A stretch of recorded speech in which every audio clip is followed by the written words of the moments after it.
Sa kabila ng mga hamon sa araw-araw, hindi tumigil ang mga lingkod bayan sa pagtulong sa mga nangangailangan. Iba't ibang programang inilunsad para maipadama ang malasakit at serbisyo sa kanilang nasasakupan. Si JB Piedragoza sa detalye.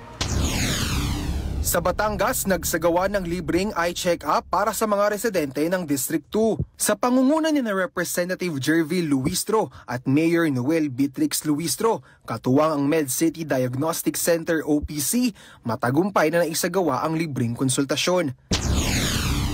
Samantala, sa Olongapo City, patuloy ang pagbibigay ng malasakit ni Deputy Speaker Jay Conghun, isang stroke patient mula sa Barangay Gordon Heights na si Tatay Antonio ang nabigyan ng wheelchair na naghahatid ng ginhawa at nagbigay pag-asa sa kanyang pamilya.